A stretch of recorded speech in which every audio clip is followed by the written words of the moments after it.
On the deck, below the bridge wing. Well, it's being called one of Russia's most aggressive military moves in recent memory. Russian fighter jets flying low and close to a U.S. naval destroyer. And take a look at this map behind me here. You see this area right around the Balkans. The fighter jets swooping in extremely close right in this area. Below the bridge wing. Below the bridge wing.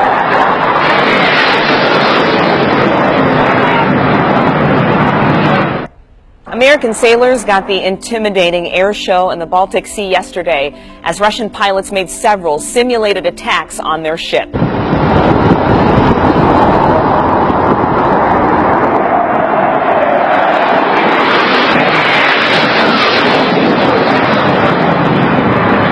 Navy officials called the maneuvers extremely aggressive and warned of escalating tensions between the U.S. and Russia. Russian pilots made several simulated attacks on their ship. A simulated attack? Who faked this girl's resume? What a bunch of propaganda. Realistic anti-sea-bearing ship attacks are conducted by long-range missiles these days. Aircraft haven't been strafing ships with bullets since the days of Vietnam. This was no simulated attack. And had the Russians truly been aggressive here, they would have sonic boomed the USS Cook as they went by. Instead, this is just them saying, "Hi, welcome to our backyard, now get the fuck out." Take a good look at this map. We're putting missile destroyers in the Russian Gulf of Mexico. Anyone remember how bad we freaked out during the Cuban Missile Crisis? Well, what we're doing here is much worse. We're parking weapons of mass destruction in other people's backyards while surrounding them with military bases. And then we get upset if they do a flyby. What a bunch of crap. And we put it all over the news like a bunch of worthless propaganda. Remember your recent history, ladies and gentlemen. Just months after Snowden was granted asylum in Russia for exposing Obama's illegal activities, they started a revolution in Ukraine. They blew MH17 out of the sky and then blamed the Russians. Obama and the liberal traitors of America have done nothing but cause more problems in this world than they're worth. And why? So that the people will focus on their propaganda instead of the endless scandals perpetrated by this criminal administration. Russia is not our enemy. China is not our enemy either. They're beautiful people with beautiful cultures. Our enemy is the kleptocratic fascist technocracy that has taken over our government. They're full-fledged cult members going to Bohemian Grove and they've fucked up our country. Nixon at least had the decency to resign after just one scandal, but not this administration. Instead, they've inverted our reality by calling everything good evil and everything evil good. They've enslaved us, and they're poisoning us with GMOs, chemtrails, fracking, secret drone wars, false flag attacks. The list goes on and on. Just look at what they're doing with the congressional 9/11 report. They're saying they can't release it to the public because then other countries might sue us for the millions of innocent people we killed via drone strikes and the like. That's all come out in the mainstream media in recent days, and both sides of the duopoly are on board to keep it a secret. We are an occupied people. We are an occupied nation, living in a slave state where slaves controlled by fiat money that's printed off with virtual ones and zeros. Our money isn't real. It's not backed by gold. They stole the gold. They've rigged the markets and they've rigged the game. We, the people, need to keep the focus back here on the kleptocracy at home. That's how you defeat the tyranny. That's how you defeat the propaganda, and that's how you defeat the injustice plaguing our country. And it's how we stave off World War III. Right now, the kleptocracy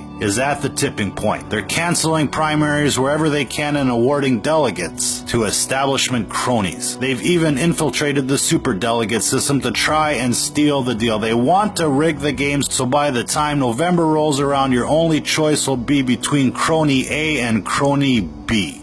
No matter how much you might love our country, the undeniable truth here is that demonic forces have killed and buried our country long ago. They've stamped our money with the words New World Order so that they can steal everything they can for themselves while wiping the rest of us off the face of the earth. They need war. They want war. And thankfully for us, the Russians and the Chinese aren't buying into their trap. They see the deception for what it is, and they're giving us the time to make better moves. It ain't Obama that told you about Snowden. It's Snowden that told you about Obama, and it's Russia that's keeping them safe. Our government needs you to believe that there's an enemy out there that wants to eat you. They need you to believe that there's a boogeyman. But the real enemy is from within. It's the Democrats and the Republicans. It's the technocratic fascist duopoly that controls our system. The Declaration of Independent States, whenever any form of government becomes destructive to its own ends, is the right of the people to abolish it.